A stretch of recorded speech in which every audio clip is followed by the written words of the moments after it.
सतनाम सतसाई। गुरुजी, आज एक बहन जी ने एक विनती प्रस्तुत की, उसमें आया कि अजामिल ने अपने पुत्र का नाम नारायण रखा और उसी का नाम पुकारने पर उसका उद्धार हो गया।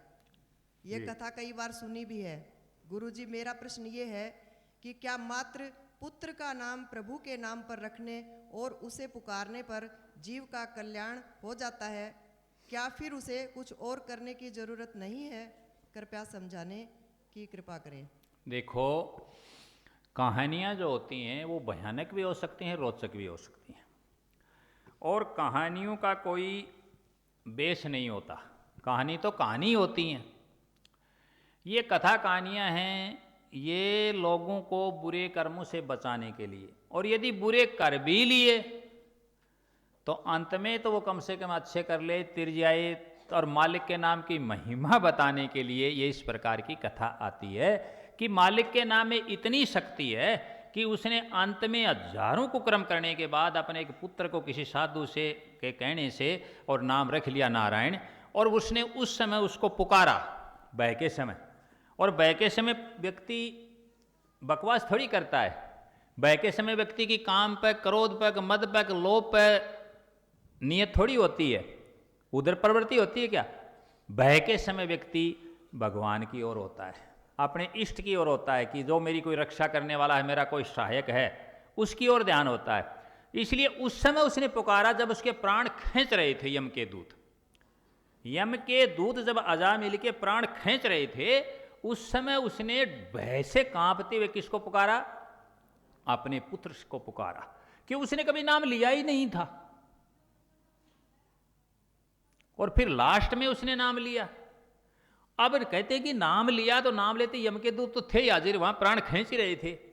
तभी भगवान के पार्षद आ गए कि भाई इसने तो मालिक का क्या ले लिया, उसका नाम ले लिया, नारायण भगवान का। तो वो आ गए, तो उन्होंने आकर के कहा भाई इसको तो हम ले जाएंगे, इसके प्राणों को, इसकी आत्मा को। अब यम के दूत करे भाई हम ले जाएंगे, क्योंकि इसने जिंदगी में क्या किए हैं? पाप ही पाप किए। उन्होंने कहा इसने पाप ही पाप तो किया है, लेकिन अंत में क्या कर दिया? क्या ले लिया? मालिक का नाम ले लिया। अब ये दिक्कत की बात होगी। अब दोनों में कहते हैं लड़ाई हुई, फिर जीत तो जिनकी होनी थी वो भगवान के पार्षदों की होनी थी। वो लेकर के गए, तो वो मार खा करके कहते हैं, कथा में बड़ी रोचकता ले आकर के तरह तरह के उसमें कथानक जोड़ जोड़ के बातों कह देते हैं। बड़े माहिर होते हैं कथावाचक लोग, तो गढ़ लेते हैं, समझे ना? हाँ, ये शिल्पी होते हैं इनकी कथाओं के, इन चीज़ों के। तो उन्होंने गढ़ लिया और ले जाकर कहते हैं यम के दूत वहाँ लहूलुहान हैं, और चिल्लाते हुए यमराज के पास पहुँचे और जाकर के कहने लगे कि प्रभु ये क्या हुआ? जीवन भर इसने क्या किए? पाप किए, और अब ये हुआ। अरे हमारी तो पिटाई भी हो गई, ये बात थी। तो यमराज ने कहा कि बात तो तुम्हारी भी ठीक है, लेकिन बात वह भी ठीक है। जीवन भर तो पाप किया, लेकिन अंत में उसने नाम ले लिया। तो क्या है, तप्या सो तप्यारांत मता सो मता। आखिरी में यदि आदमी खूब भजन कर ले, सुनो ध्यान से, ये बात एक समझने की है जो मैं बता रहा हूँ। खूब भजन करे, खूब भजनानंदी हो जीवन भर, लेकिन आखिरी में चूक गया तो भी समझ लो वह चूक गया।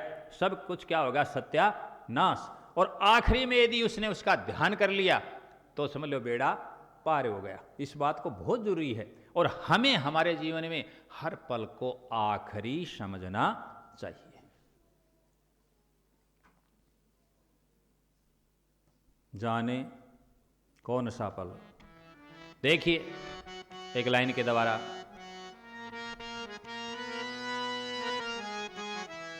जाने कौन सा पल मौत की अमानत हो, जाने कौन सा पल मौत की अमानत हो।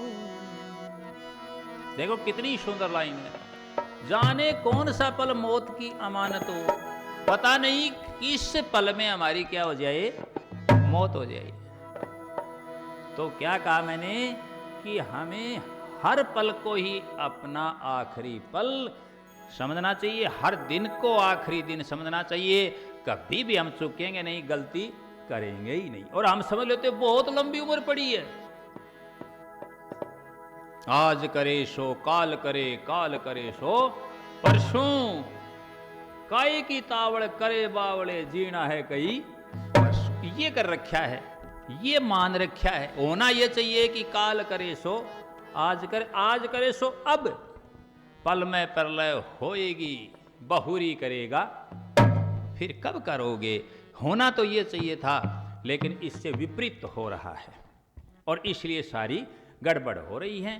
तो ये दोनों बातें मैंने समझा दी कि अंत समय था और उस समय उसका ध्यान गलत जगह नहीं था, और वो उस समय पश्चाताप की अग्नि में था।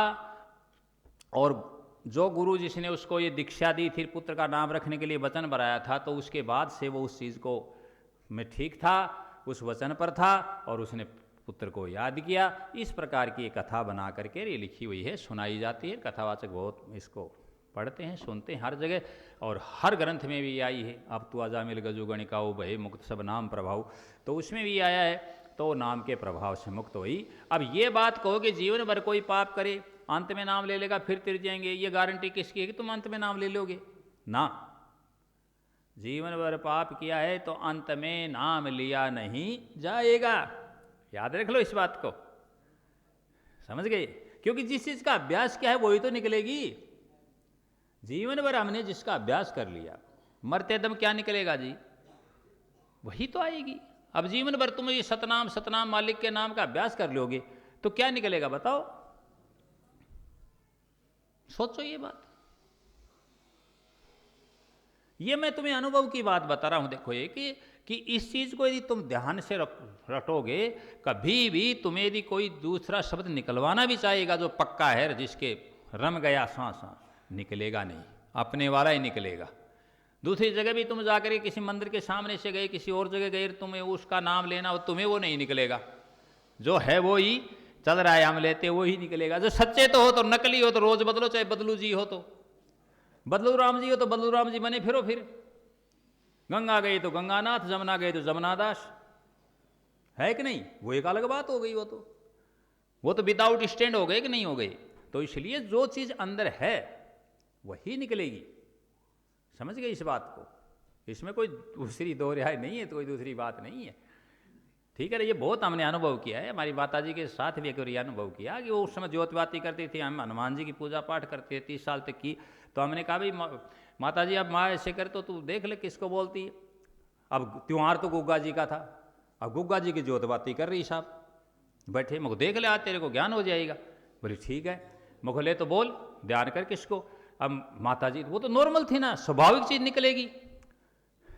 तो माता जी ने वो चढ़ाया, उस पर घी डाला, वो ज्योत तो वो आई नहीं था, क्या वो तो घी के संपर्क से आती है, वो आई नहीं। तो बोली आजा बाबा हनुमान, मगर गुग्गा जी की ज्योत कर रही, बुला रही बाबा हनुमान ने है। अब तो मान गई तू, तेरे अंदर जो बैठा है वो ही निकलेगा। जाके गट सतनाम बसे और को नाम लियो न लिया। तो वो जो है वो ही है, और नाम ले लो चाहे 1000 तुम लेते रहो, चाहे फायदा क्या करेगा? है फायदा तो जो निजोश दी है, जिससे रूह पत्थर है, जिसको खा के वही फायदा करेगा।